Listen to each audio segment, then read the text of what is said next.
വിശുദ്ധ മത്തായിയുടെ സുവിശേഷം 12-ാം അധ്യായം 36-ാം വാക്യം.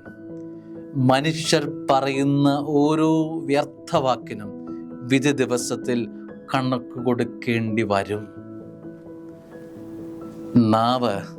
ഈ നാവ് ദുരുപയോഗിക്കുന്നവൻ പറയുന്ന വ്യർത്ഥവാക്ക്, അവയ്ക്ക് നീ ദൈവത്തിനു മുമ്പിൽ നിൽക്കേണ്ടി വരും.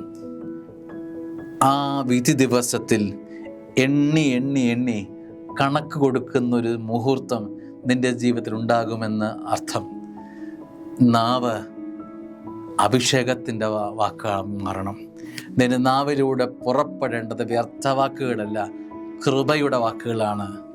വ്യർത്ഥത നിന്റെ ഹൃദയത്തിൽ നിന്നും നാവിലൂടെ പുറപ്പെടരുത്. നിന്റെ നാവിൽ നിന്നും പുറപ്പെടുന്നത് സൽവാക്കുകൾ, നല്ല വാക്കുകൾ, കൃപയുടെ വാക്കുകളായി മാറണം.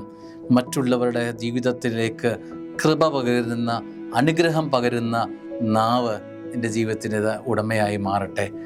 ആ പറയുന്ന വ്യർത്ഥവാക്കിന് ദൈവത്തിനു മുമ്പിൽ കഠിനമായ അനുഭവങ്ങൾക്ക് മറുപടി പറയേണ്ടി വരും. ചോദ്യചിഹ്നമായി നിൽക്കും.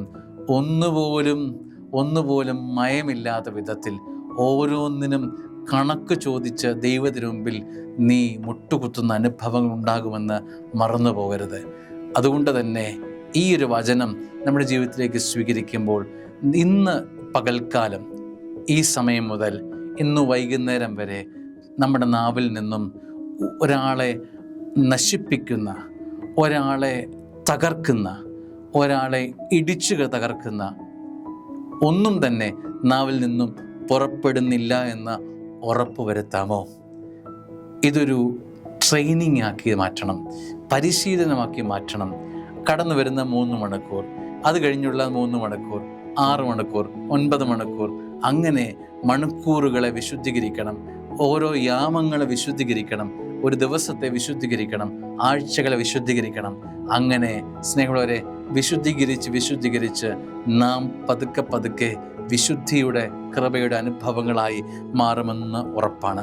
3 നോമ്പിലേക്ക് പ്രവേശിക്കുമ്പോൾ വ്യർത്ഥമായ വാക്കുകളൊന്നും തന്നെ നമ്മിൽ നിന്നും പുറപ്പെടുന്നില്ല എന്ന് ഉറപ്പുവരുത്താൻ മനോഹരമായ ഒരു ദിനം നമ്മളെ ഓർമ്മിപ്പിക്കുകയാണ്.